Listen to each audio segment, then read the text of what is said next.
3 sleeping bags, once symbols of youthful adventure, were now stained with an unspeakable terror, discarded outside a tent in the pre-dawn light.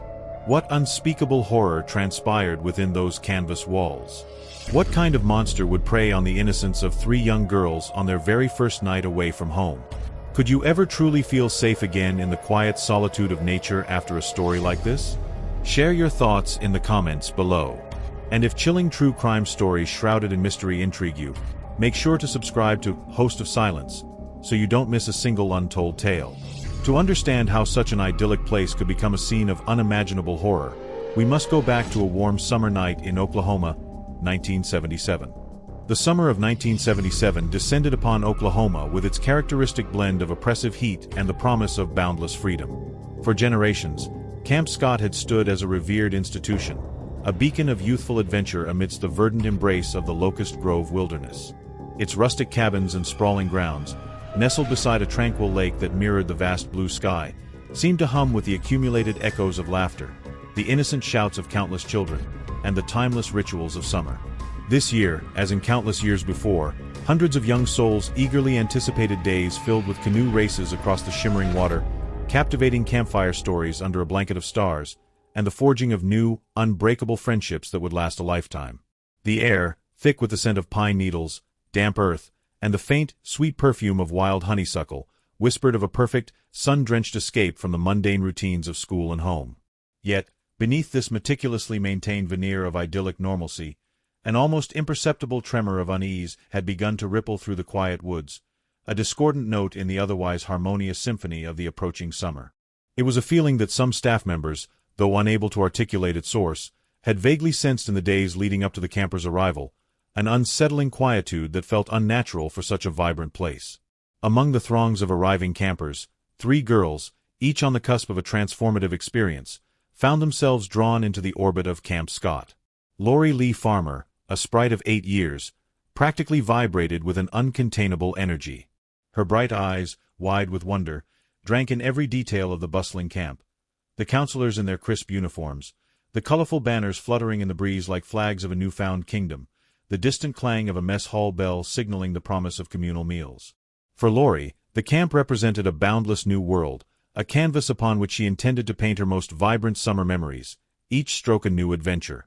It was her inaugural journey into the realm of structured play and shared bunk beds, an adventure she had anticipated with an almost feverish excitement since the first glossy brochures had arrived in the mail months prior, promising endless fun. Her small frame, often in perpetual motion, seemed barely capable of containing the sheer volume of her enthusiasm. Every rustle of leaves, every distant bird call, was a fresh discovery, a testament to the magic she believed the ancient forest held. She clutched a worn teddy bear, its fur matted from years of comforting embraces, a silent sentinel against the unfamiliarity of her new surroundings, though her outward demeanor betrayed no hint of trepidation, only pure, unadulterated joy. Michelle Heather Gouza, at 9, carried herself with a quiet thoughtfulness that belied her tender age. Her spectacles often perched on the bridge of her nose, a testament to countless hours spent with books, her mind a vast repository of facts about the natural world. This was her grand experiment in independence, her first sustained period away from the comforting familiarity of her parents' home. A budding naturalist, Michelle viewed Camp Scott not merely as a playground, but as an expansive outdoor laboratory, teeming with opportunities for scientific observation. She imagined days spent meticulously identifying wildflowers, tracing the intricate flight paths of unseen birds, and perhaps, if she was lucky, discovering a new, uncatalogued species of insect. Her small duffel bag, meticulously packed with the precision of a seasoned explorer, contained not just clothes, but also a worn field guide to local flora and fauna, a small, polished magnifying glass, and a small, leather-bound journal waiting to be filled with detailed observations and sketches. Her curiosity was a quiet fire, burning steadily, promising to illuminate every hidden corner of the camp's ecosystem. She observed the delightful chaos of arrival with a serene detachment, her gaze already scanning the tree-line, searching for the first subtle hints of the wilderness's deepest secrets. Doris Denise Milner, 10 years old and the eldest of the trio, approached the experience with a discernible reluctance that clung to her like a second skin. A quiet apprehension lingered in her eyes, a shadow that even the bright Oklahoma sun struggled to dispel. Unlike Lori's effervescence or Michelle's quiet eagerness, Denise had harbored profound doubts about attending Camp Scott. The idea of unfamiliar faces, shared living spaces, and the general cacophony of a summer camp had initially felt overwhelming to her introverted nature. Her mother's gentle but firm encouragement had ultimately prevailed, painting a vivid picture of newfound friendships and invaluable life lessons that could only be learned through such an experience. Denise, a solitary figure in a sea of unfamiliar faces, her dark skin a stark contrast to many of the other campers, carried the quiet burden of stepping outside her comfort zone. Her small backpack seemed heavier than it should have been, weighted not just by her belongings, but by the unspoken anxieties of navigating a completely new and bustling environment. She watched the other girls with a detached gaze, her initial hesitation slowly giving way to a flicker of cautious curiosity as the vibrant energy of the camp began to subtly seep into her reserved demeanor, promising a potential, albeit hesitant, acceptance. The administrative process of cabin assignment, seemingly random, led the three girls, almost by a twist of fate, to tent number 8. It was a canvas tent, sturdy and well-maintained, yet it possessed a curious distinction that set it apart from the others. Nestled deeper within the woods, beyond the main cluster of cabins and closer to the camp's periphery, tent number 8 offered a deceptive sense of seclusion. A short, winding path, less trodden than the main thoroughfares, led to its entrance, shaded by a dense canopy of mature oaks and towering hickories whose branches intertwined overhead. While other tents boasted immediate neighbors and the constant, comforting hum of activity, tent number 8 felt quietly isolated, a small, self-contained world within the larger camp, almost an outpost. The air around it seemed thicker, the sounds of the forest more pronounced, lending it an almost primal atmosphere that the younger girls, in their innocence, perceived as an exciting, adventurous aspect of their new home. Inside, the tent was Spartan but entirely functional, designed for utility over comfort. 3 cots, each with a thin mattress and a neatly folded blanket, stood ready for occupancy. A single lantern hung from the central pole, its soft yellow light casting a warm, inviting glow that pushed back the encroaching shadows as dusk began to settle over the camp. The girls busied themselves with the simple rituals of settling in, each finding their own rhythm in the shared space. Lori, with boundless energy, immediately claimed the cot nearest the tent flap, imagining herself the first to greet the morning sun and the adventures it would bring. She meticulously arranged her worn teddy bear on her pillow, a silent guardian for her dreams.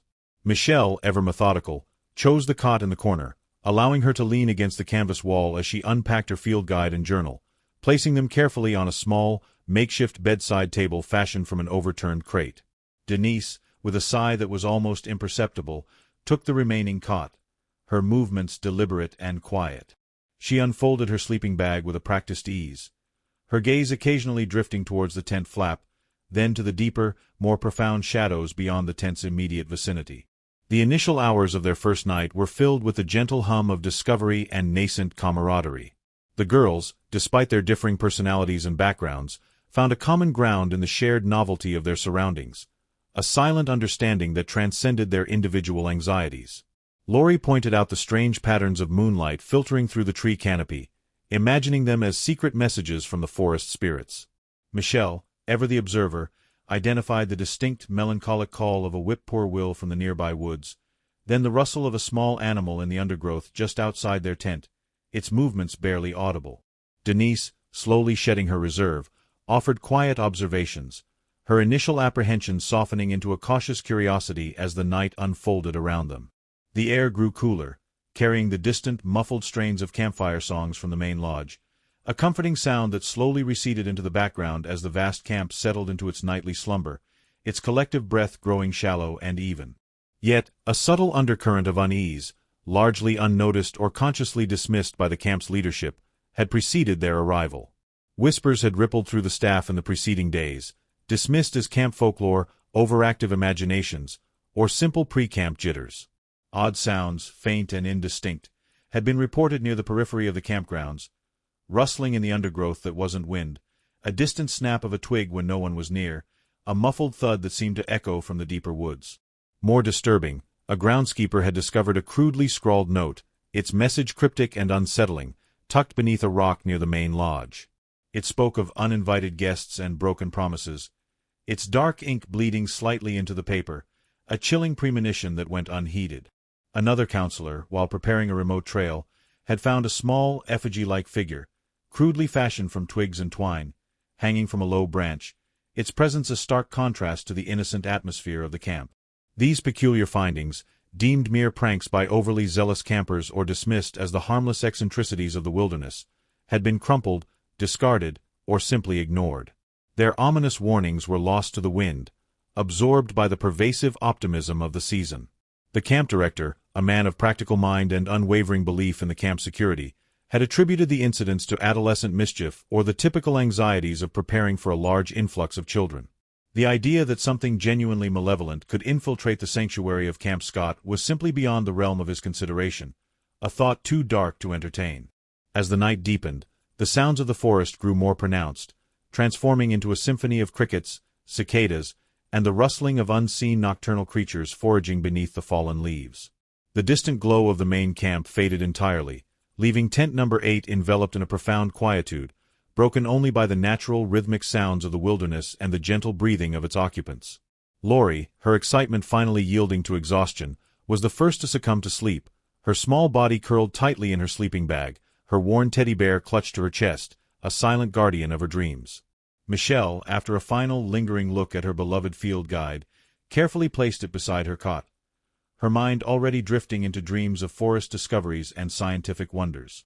Denise, after a few moments of quiet contemplation, her gaze still occasionally drifting towards the tent flap, finally settled into her own sleeping bag, pulling the thin blanket up to her chin, her earlier anxieties momentarily forgotten in the comforting embrace of the darkness and the promise of a new day. The sounds of the forest, once a comforting lullaby, now held a deeper, more primal resonance, a silent prelude to an awakening no one could have predicted. The air hung heavy with the scent of pine and damp earth, a final innocent breath before the dawn. Within the quietude of tent number 8, 3 young girls, nestled in the warmth of their sleeping bags, drifted into dreams of sun-drenched days and endless laughter, utterly oblivious to the encroaching darkness that would soon shatter the promise of their summer. The moon, a pale sliver in the vast, inky sky, cast long, distorted shadows through the tree line, figures that danced and swayed with the gentle night breeze, silent witnesses to the quiet, unsuspecting slumber within the tent. The vast expanse of the Oklahoma night held its breath, waiting. On June 13, 1977, Camp Scott had succumbed to the oppressive shroud of midnight. The stars, once silent witnesses to the laughter and joyful murmur of hundreds of children, now twinkled over a valley plunged into an almost unnatural silence, a void that amplified every rustling leaf, every whisper of wind between the pines. The joy and liveliness of the previous day had been swallowed by an abyssal stillness, a grim prelude to the misfortune that was about to unfold. Just hours earlier, Tent 8, like many others scattered across the campgrounds, had pulsed with the contagious energy of 3 young souls, Lori Lee Farmer, Michelle Heather Guza, and Denise Milner. They had curled up in their sleeping bags, the last traces of childish excitement fading into sweet dreams, unaware of the looming intrusion, of the shadows stretching beneath the idyllic facade of Oklahoma's wilderness. The darkness, thick and nearly tangible, wrapped around the tent like a shroud. Inside, the girls' steady breathing filled the space, a soft, innocent rhythm that seemed to defy the growing unease infiltrating the night air. Though invisible, the clock pressed forward, dragging the camp toward the deepest hours of the night. Then the stillness began to fracture, not with a bang, but with a series of subtle, almost imperceptible disturbances that defied the logic of a sleeping forest. The first sound barely registered, a slight disturbance in the bed of dry leaves and pine needles blanketing the forest floor. It could have been an animal, maybe a raccoon or deer, foraging cautiously. But the cadence was odd, too heavy for the nimble creatures of the night, and too deliberate. A second sound followed, clearer this time, the snap of a twig under considerable weight, not that of an animal. An imperceptible chill, barely a whisper in the night breeze, crept across the camp. Tent 8 remained cloaked in darkness, the girls still bound in their childish slumber, unaware of the growing orchestra of fear assembling just outside. The reigning silence at Camp Scott was now a vacuum, a space waiting to be filled with terror. Every sound, no matter how faint, seemed amplified and distorted by the oppressive quiet. The rustling of leaves, once a natural melody, had morphed into something sinister, like dragging, creeping closer with intent foreign to such a serene setting. The indistinct whisper of wind through the branches carried with it an eerie undertone, almost human, unintelligible but laden with a dark intent that would chill the spine of anyone awake to hear it. The sense of an external presence began to solidify. Not a suspicion, but a cold, crawling certainty that hung heavy over the camp, drawing with particular weight toward Tent 8. Inside, sleep began to falter. Michelle, 9 years old and curious by nature, was the first to stir. It wasn't a sound that roused her fully, but a shift in the atmosphere, a pressure in the air, a presence that didn't belong. She turned in her sleeping bag, a soft moan escaping her lips, her subconscious registering something unsettling. Lori, the youngest, remained deep in peaceful sleep, her dreams still filled with butterflies and streams. Denise, the oldest at 10, who had been hesitant to come to camp in the first place, began to emerge from a heavier slumber. A chill traced her spine, a premonition alerting her even before her ears could parse the dissonance in the night's melody. The sounds grew louder, more defined. The footsteps were no longer distant. They circled the tent, an irregular, hesitant rhythm, like a predator sizing up its prey. The faint brushing of the tent's canvas, a gentle but unmistakable friction, dispelled any lingering hope that this was an animal. It was something bigger, something conscious. Denise's breath grew shallow. Her eyes opened into the impenetrable darkness of the tent. Her heart pounded wildly in her chest, a frantic drumbeat threatening to burst.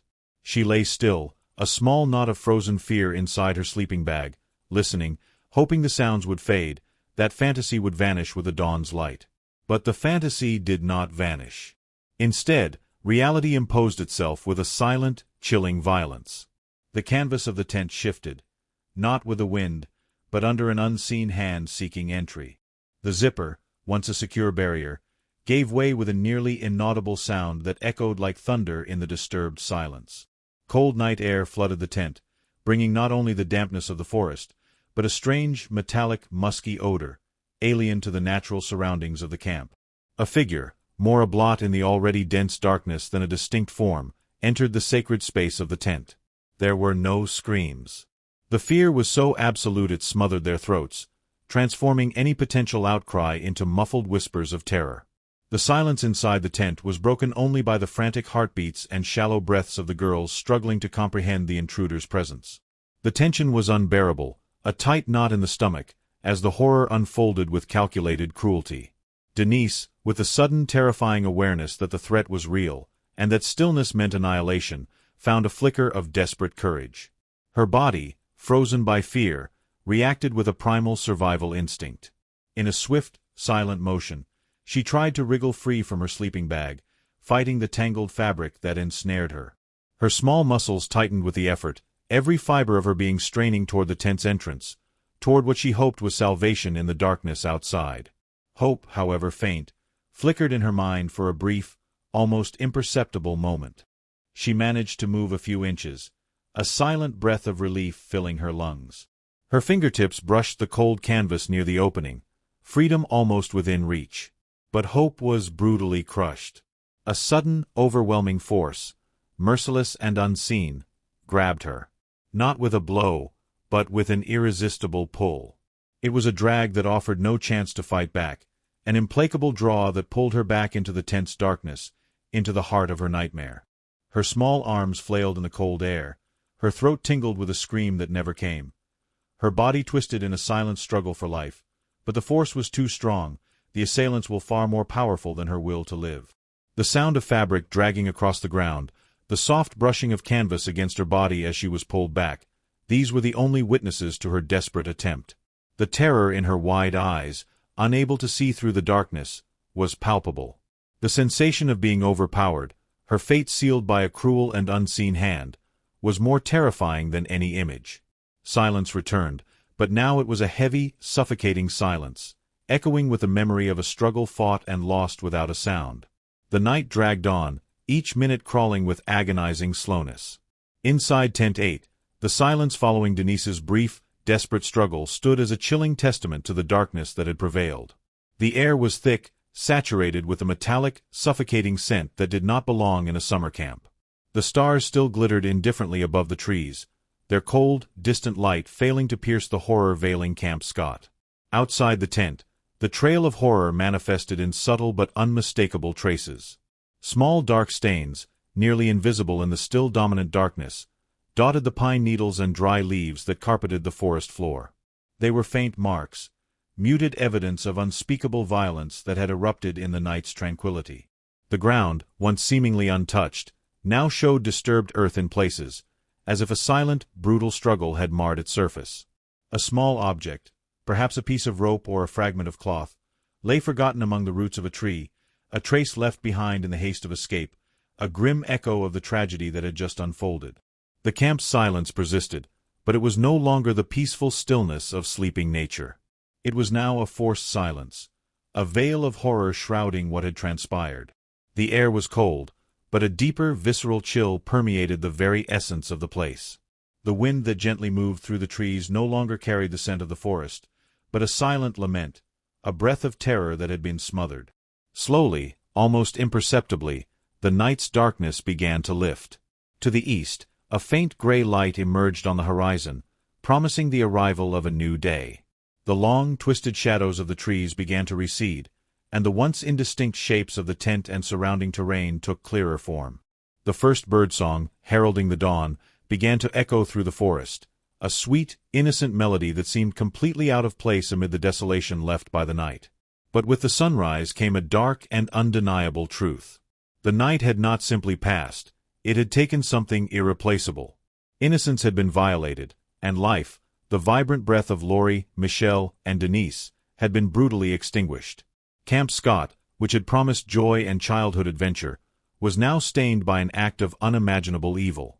The dawn, which normally brought the promise of a new beginning, now only illuminated the depth of the loss, revealing the tragedy in full, leaving behind a macabre trail outside Tent 8 that would be discovered within hours, haunting collective memory for decades.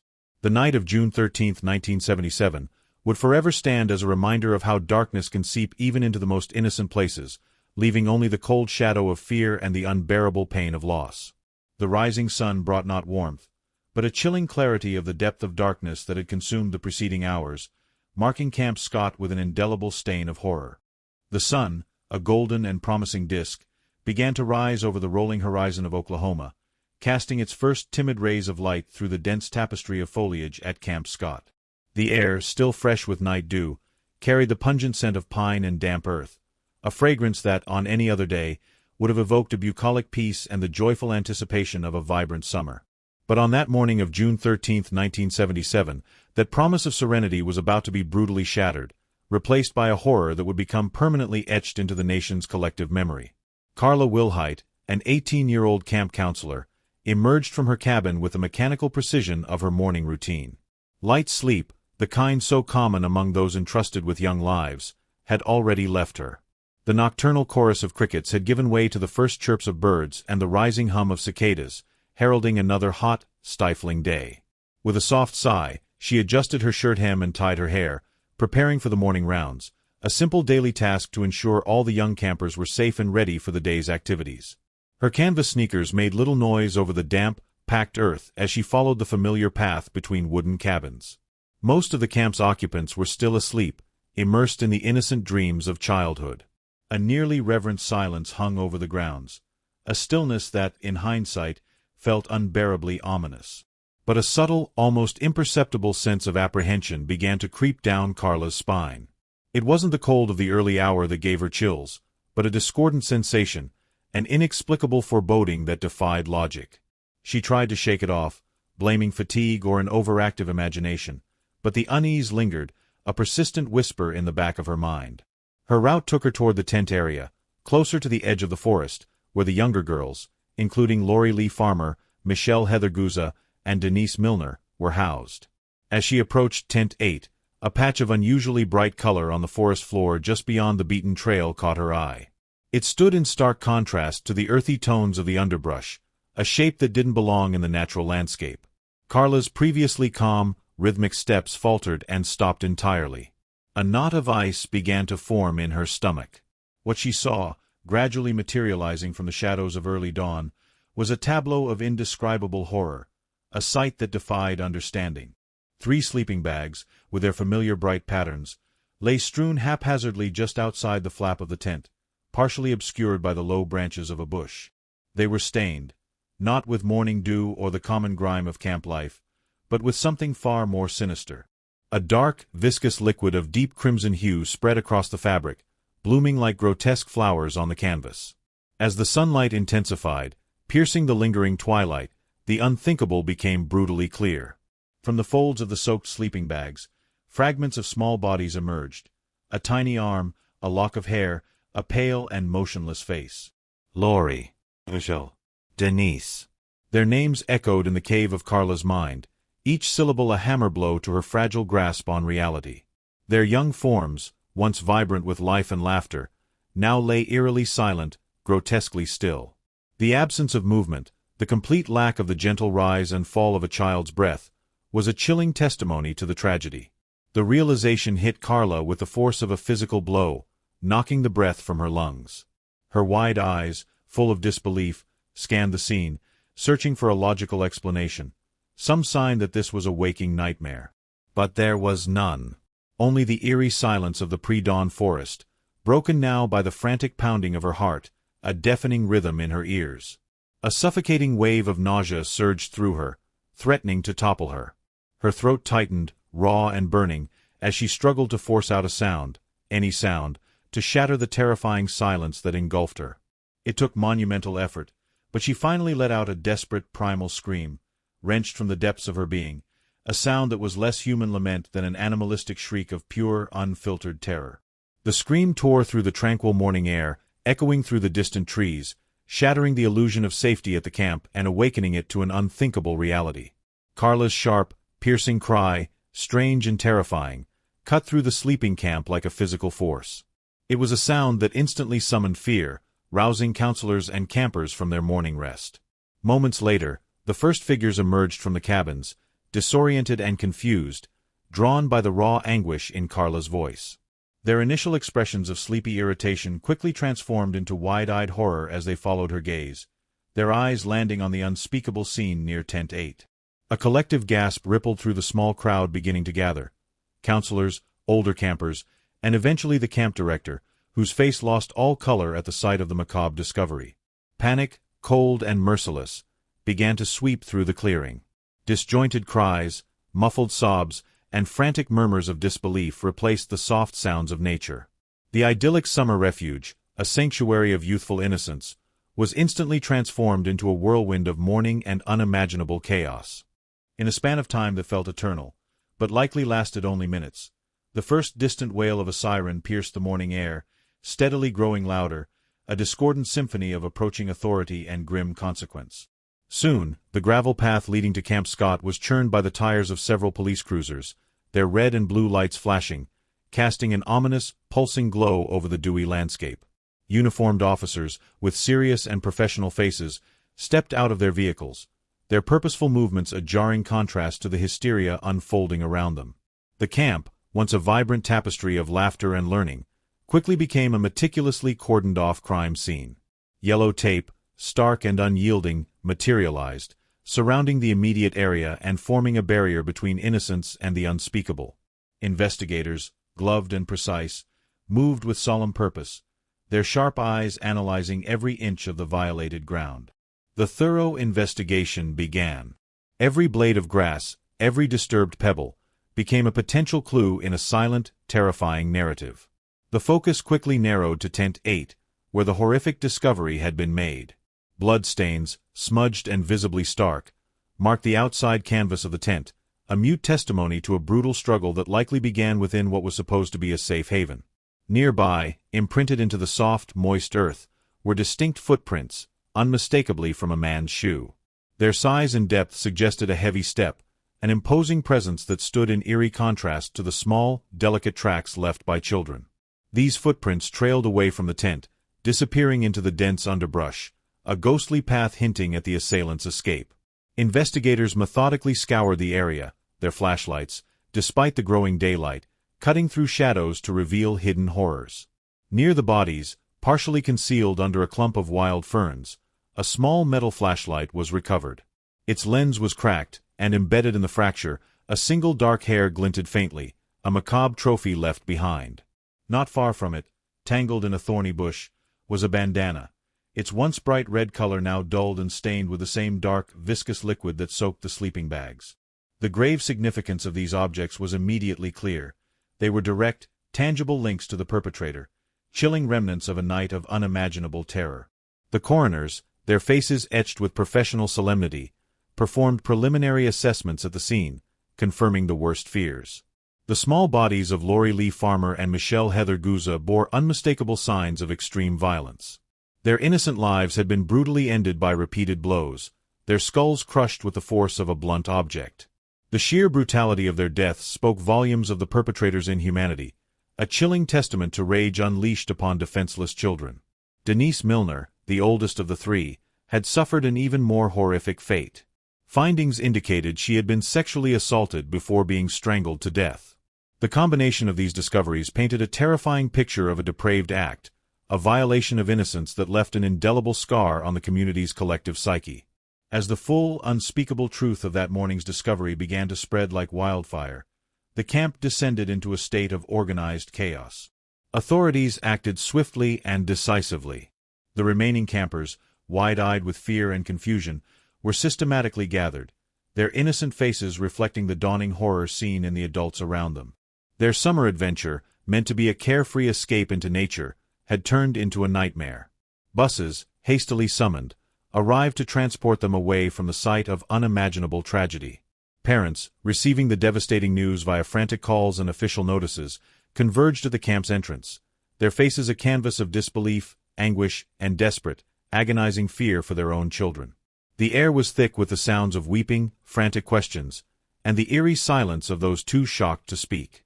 The once vibrant promise of summer, the joy of new friendships and outdoor adventures, had dissolved into a shroud of mourning, disbelief, and a deep, abiding sense of loss.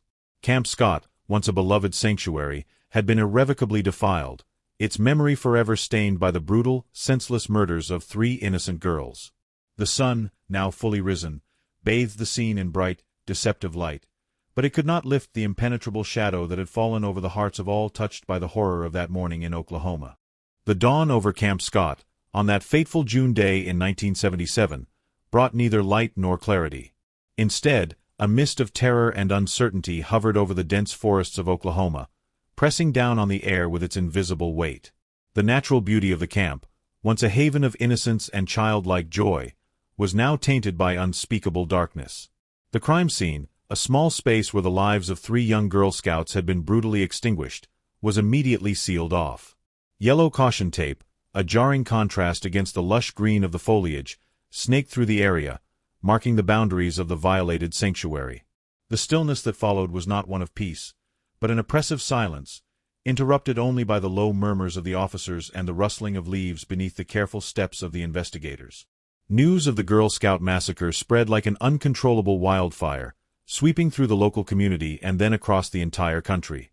The national outcry was palpable, a chorus of indignation and mourning that echoed from coast to coast. The unimaginable had occurred in a place where safety and innocence were meant to be guaranteed. Parents across the nation clutched their children more tightly, while the press, with relentless veracity, brought the macabre details into every home. The pressure on the authorities was immense, a heavy burden demanding an immediate and effective response. The nation clamored for justice, and the Oklahoma police, together with state and federal agencies, mobilized their resources in what would become one of the most intense and prolonged manhunts in the state's history. The investigation began with grim urgency. Forensic teams, armed with specialized equipment and a near-surgical focus, combed every inch of the crime scene.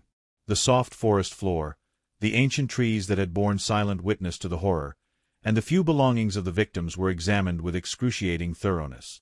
Every fiber, every grain of soil, every fallen leaf could contain a vital clue.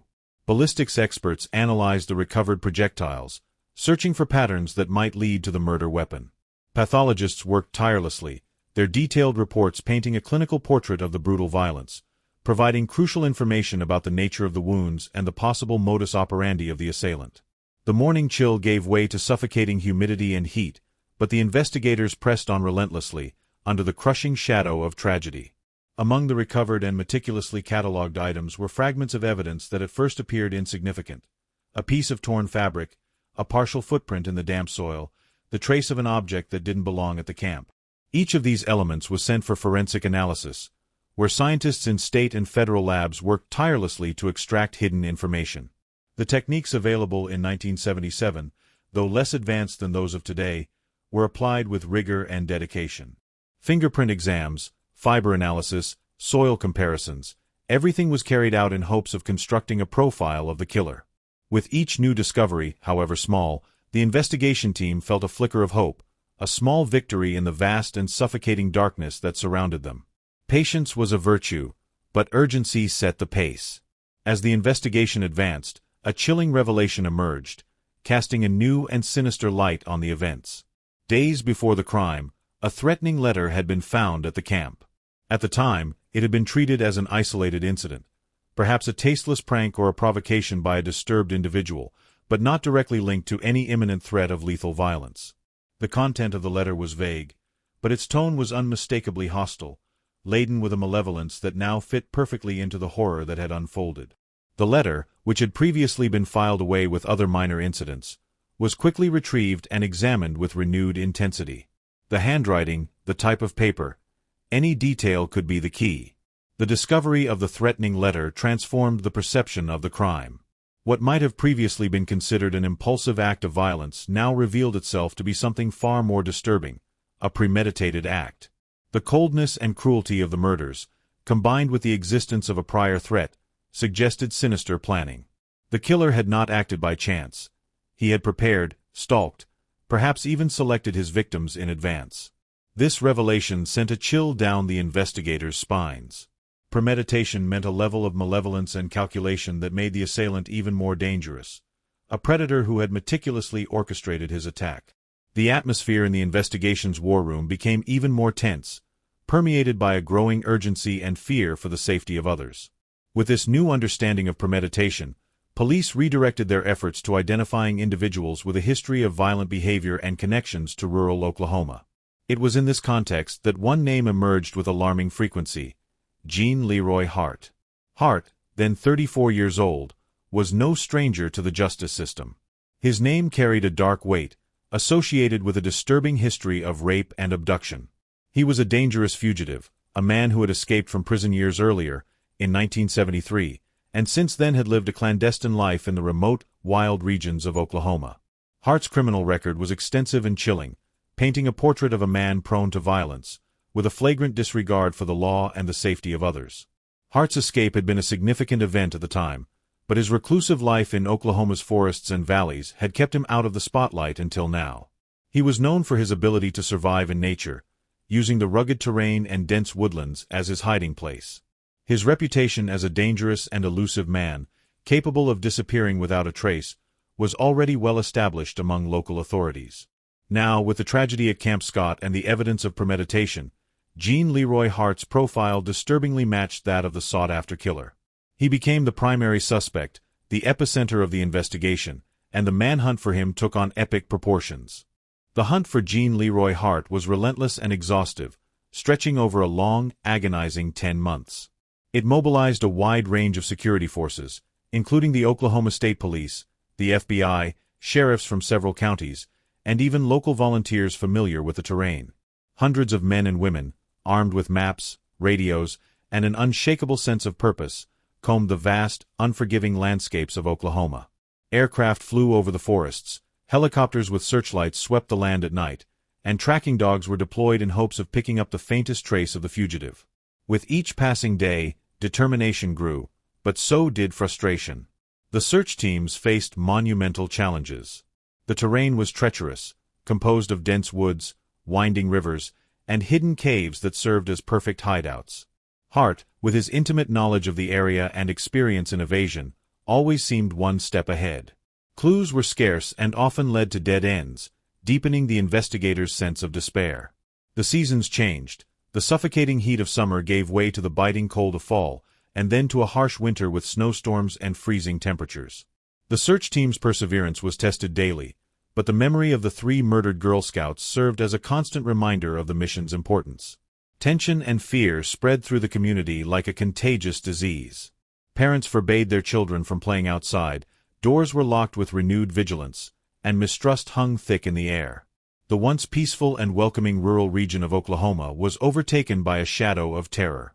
Every nighttime noise, every unknown car on the road, every movement in the woods became cause for alarm. The freedom and innocence that once defined country life were replaced by constant watchfulness and paralyzing fear. People whispered about Hart. His cunning, his cruelty, and the uncertainty of his whereabouts kept the community in a constant state of anxiety. Normal life was suspended, replaced by a dreadful wait for the monster's capture. The months dragged on in an endless, grim procession. The media continued to cover the case intensively, maintaining pressure on the authorities and fear in the public's mind. The image of Jean Leroy Hart, his empty eyes and defiant posture, was shown in newspapers and television broadcasts, a constant reminder of the looming threat. Neighboring communities, once bound by tight-knit ties, now felt fractured by fear, as suspicion seeped into daily interactions. With each day without an arrest, hopelessness grew, but the investigators refused to give up. Finally, after 10 long and exhausting months of tireless searching, a critical breakthrough came. A tip, born of persistence and investigative insight, led authorities to a remote hideout in the forests of Arkansas, not far from the Oklahoma border. The information was precise, and coordination among the agencies was impeccable. The pre-dawn hours of April 11, 1978, were chosen for the operation. Assault teams, made up of the most experienced and well-trained agents, surrounded the location with surgical precision, moving under a shroud of darkness and silence. The tension was palpable, every breath held, every step measured. The climax of the hunt came in a moment of suffocating suspense. Jean Leroy Hart was found. His capture was swift and decisive, without resistance, a strangely anticlimactic end to such a long and arduous pursuit. He was taken into custody, handcuffed, and the news spread like lightning. The collective sigh of relief that swept through Oklahoma, and indeed the entire nation, was nearly audible. The monster who had terrorized the community for so long was finally caught. The image of Hart being escorted by officers, his eyes still bearing that vacant stare, but now stripped of their power to terrorize, became a symbol. The promise that justice would finally be served for Lori Lee Farmer, Michelle Heather Guza, and Denise Milner, the 3 Girl Scouts whose lives were so tragically cut short, hung in the air. The darkness had not yet lifted completely, but a faint light of justice began to shine over the shadows of Camp Scott. The community still had a long road ahead in its grief and healing, but Hart's arrest represented a first, crucial step toward the desperately needed closure. The year 1979 arrived, dragging with it the heavy cloak of expectation and a desperate yearning for justice. 2 years had passed since the idyllic innocence of Camp Scott was shattered by an act of unspeakable brutality, and now, the legal machinery of Oklahoma finally lumbered towards its grim conclusion. Jean Leroy Hart, the man who had eluded capture for months, the primary suspect whose image had haunted the nation, was brought to trial. The air in the courthouse, thick with the weight of public scrutiny and the silent anguish of grieving families, crackled with an almost unbearable tension. Every seat was filled, every gaze fixed upon the stoic figure of the accused, a man whose past was stained by violence, yet whose guilt in this particular atrocity remained, for some, a matter of fervent speculation rather than irrefutable fact. The prosecution, armed with a mountain of circumstantial evidence, meticulously laid out its case. They presented the geographical proximity of Hart's known hideouts to Camp Scott, the compelling witness accounts that placed a man matching his description near the camp, the disturbing discovery of his personal items in the vicinity, and the chilling similarities between the Camp Scott murders and his previous violent offenses. Each piece of evidence, when viewed in isolation, might have seemed a mere thread, but woven together, they formed a tapestry of suspicion that seemed, to the public eye, undeniably damning. The sheer volume of this evidence, coupled with the immense pressure from a nation demanding retribution, created an overwhelming expectation that a conviction was not just probable, but inevitable. The media, camped outside the courthouse doors, breathlessly reported every development, amplifying the public's collective outrage and reinforcing the belief that justice was finally within reach for Lori Lee Farmer, Michelle Heather Guza, and Denise Milner. Yet, as the trial wore on, a disquieting reality began to emerge from the intricate dance of legal argument. The defense, shrewd and unyielding, systematically dismantled the prosecution's carefully constructed narrative, piece by agonizing piece. They highlighted the lack of direct forensic evidence linking Hart to the crime scene. No fingerprints unequivocally matched, no DNA evidence existed in the scientific lexicon of the era to provide an undeniable link. The witness testimonies, while compelling, were challenged for their potential fallibility, their reliance on fleeting glimpses and distant recollections. The circumstantial nature of the evidence, once perceived as a powerful web, was now portrayed as a series of disconnected threads, insufficient to prove guilt beyond a reasonable doubt. The prosecution's case, for all its emotional weight and public support, began to fray under the relentless scrutiny of legal procedure.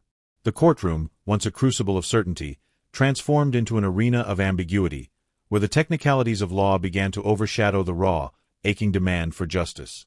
The families of the victims sat in grim silence, their faces etched with a mixture of hope and dawning dread, as the legal battle unfolded with a cold, detached precision that seemed utterly disconnected from the horrifying reality of their loss. Finally, after weeks of intense testimony and deliberation, the moment of truth arrived. The jury, a group of ordinary citizens burdened with the extraordinary task of weighing human lives against legal definitions, returned to the courtroom. A hush fell, so profound that the rustle of clothing and the nervous coughs seemed to echo in the vast chamber. The judge's voice, clear but tinged with solemnity, broke the silence as the verdict was read. Jean Leroy Hart was declared absolved of the murders of the 3 Girl Scouts. The words, "not guilty due to lack of conclusive evidence," hung in the air like a death knell, silencing the hopes of a nation. A collective gasp, sharp and involuntary, tore through the courtroom. It was followed by a stunned silence, then a rising tide of disbelief and indignation. For the families of Lori, Michelle, and Denise, the verdict was not merely a legal outcome. It was a cruel, unbearable punch to the gut, a betrayal of the deepest kind. Their faces, pale with shock, contorted in an agony that transcended tears. The public, who had followed every twist and turn of the trial with bated breath, reacted with an outpouring of fury. How could a man, so clearly implicated by circumstance, walk free from such a heinous crime? The news channels flashed headlines of outrage, talk shows buzzed with incredulity, and communities across America grappled with the profound injustice that seemed to have been delivered. The notion of reasonable doubt, a cornerstone of the justice system, suddenly felt like an insurmountable barrier, a technicality that had allowed a monster to evade accountability. The absolution of Jean Leroy Hart cemented a pervasive sense of helplessness, leaving an open wound in the national psyche that no legal pronouncement could ever hope to heal. The true horror of the Camp Scott murders now had a new, agonizing dimension: the chilling absence of a definitive, legally recognized perpetrator. The immediate aftermath of the verdict was a maelstrom of raw emotion. Reporters scrambled, microphones thrust towards the devastated families who, through their tears and trembling voices, expressed their profound disbelief and sorrow. The public outcry was deafening, a chorus of condemnation against a justice system that, in this instance, seemed to have failed catastrophically. Protests erupted in various communities, fueled by a collective sense of moral outrage and a desperate need for answers that the trial had conspicuously failed to provide. The image of the 3 young girls, forever frozen in time, juxtaposed against the figure of the acquitted suspect, became a haunting symbol of unresolved grief and systemic inadequacy.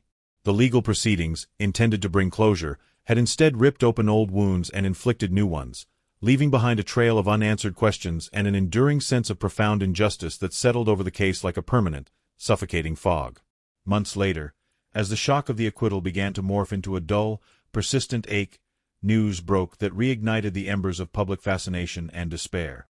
Jean Leroy Hart, though absolved of the Camp Scott murders, remained incarcerated, serving time for other, unrelated felonies, the very crimes of rape and kidnapping that had made him a fugitive years prior. It was within the confines of this prison, a place where he was meant to spend the remainder of his days, that death finally claimed him. He suffered a massive heart attack, a sudden, abrupt end to a life steeped in violence and shrouded in mystery. Hart's death brought with it a chilling finality. With his last breath, any hope of a confession, any possibility of discovering the definitive truth behind the Camp Scott murders, vanished forever. He took with him the answers to the countless questions that tormented the victims' families, the law enforcement officers who had tirelessly pursued him, and a nation desperate for closure. His passing sealed the case in a perpetual state of ambiguity, transforming it from a mere unsolved crime into an enduring, agonizing enigma. The sense of a profound opportunity lost, of justice irrevocably denied, settled heavily upon everyone connected to the tragedy. The weight of the unknown, already crushing, became immeasurable, leaving the families to grapple with a grief that could never fully heal without the solace of truth. The mystery of Camp Scott now had no living witness to its darkest secrets, only the echoing silence of unanswered prayers and the cold, unyielding grip of the past.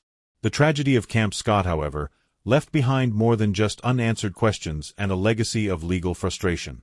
Its impact reverberated far beyond the courtroom, reshaping the physical landscape and the emotional fabric of a nation. The very ground where Laurie, Michelle, and Denise had spent their last night of innocence became consecrated ground, albeit in the most sorrowful way imaginable. Camp Scott, once a vibrant haven for youthful adventure and discovery, was permanently closed. Its cabins, its hiking trails, its assembly halls, all fell silent, succumbing to the creeping tendrils of nature and the suffocating weight of its grim history.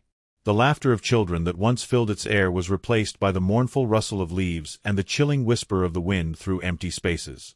It became a ghost camp, a somber monument to a joy that was brutally extinguished and a sense of safety that was irrevocably lost.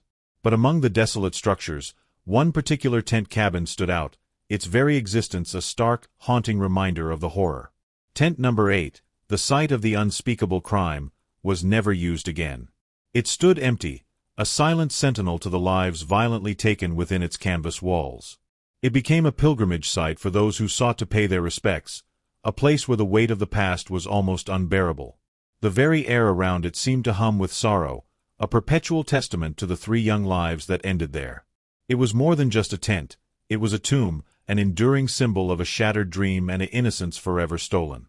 Its perpetual vacancy echoed the emptiness left in the hearts of the families, a void that time and legal proceedings could never fill. The decision to leave tent number 8 untouched, a deliberate act of remembrance, ensured that the memory of the tragedy would forever be intertwined with the physical space where it occurred, a chilling, tangible link to the darkest chapter in the camp's history. The pain of the families, the farmers, the Goozes, and the Milners, persisted, a raw, unyielding ache that time could not diminish. The absence of a definitive closure, the perpetual shadow of the unanswered questions surrounding Hart's true involvement, haunted their every waking moment. They were left to grapple not only with the profound grief of losing their daughters in such a brutal manner, but also with the agonizing uncertainty of never truly knowing the full truth. The justice system, designed to provide resolution, had instead delivered an outcome that felt more like a prolonged torment. Every anniversary of the crime, every news report about cold cases, every mention of Camp Scott served as a fresh wound, tearing open the barely scabbed-over scars of their loss. Their lives were irrevocably altered, defined by a tragedy that refused to yield its secrets, leaving them in a perpetual state of mourning and a relentless search for peace that remained forever out of reach. The weight of the unknown was a burden they carried daily, a silent testament to the enduring human cost of an unresolved atrocity. The Camp Scott murders, ultimately, transcended the boundaries of a local crime. They burrowed deep into the American consciousness, leaving an indelible mark on the national imagination. Before 1977, the idea of sending a child to summer camp was synonymous with carefree joy, with wholesome outdoor adventures and the forging of lifelong friendships. It was a rite of passage, an experience steeped in trust and safety. The events at Camp Scott shattered that idyllic perception. The brutal murder of 3 innocent Girl Scouts in their sleep, within the supposedly secure confines of a summer camp, ignited a profound and lasting fear. Parents across the nation suddenly viewed the concept of safety through a new, more cynical lens. The sense of vulnerability became palpable, forcing a re-evaluation of how children were protected in environments once deemed impregnable. This single horrifying event became a watershed moment, forever altering the landscape of parental anxieties and the protocols of children's camps. It fueled an awareness of the insidious nature of evil, capable of breaching even the most protected spaces. The Camp Scott murders, with their agonizing lack of resolution and the frustrating acquittal of the primary suspect, cemented their place as one of the most disturbing and enduring unsolved crimes in American history. It stands as a chilling reminder that sometimes, even in the pursuit of justice, the truth remains elusive, swallowed by the silence of the grave and the cold, unyielding grip of the past. The legacy of Camp Scott is not just the memory of 3 young lives lost, but a pervasive, unsettling question that continues to echo through the decades. How can we truly protect our children when even the safest havens can be invaded by the darkest of human intentions, and when the answers, so desperately sought, remain forever beyond reach? The specter of that night continues to haunt the American psyche, a perpetual testament to a tragedy that defied resolution and left an enduring scar on the nation's collective soul. The summer of 1977 in Oklahoma, an era often romanticized for its simplicity, was brutally interrupted by an event that forever tainted the landscape of childhood innocence. It's a chilling testament to how quickly the perceived sanctuary of a summer camp, a place of growth and discovery, can be transformed into a stage for unimaginable horror. This tragedy, shrouded in unresolved questions and lingering shadows, forces us to confront the inherent vulnerability of youth and the indelible marks left when justice seems to falter. It's a stark reminder that some wounds, though unseen, continue to bleed through generations, shaping our understanding of safety and fear. This case, like so many others that pierce the veil of safety, leaves us grappling with profound questions. What does the legacy of such an event teach us about the places we consider safe, and the unseen dangers that can lurk within them? We invite you to share your reflections and insights in the comments below. And if the depths of true crime and the human psyche fascinate you, ensure you subscribe to our channel for more unsettling explorations.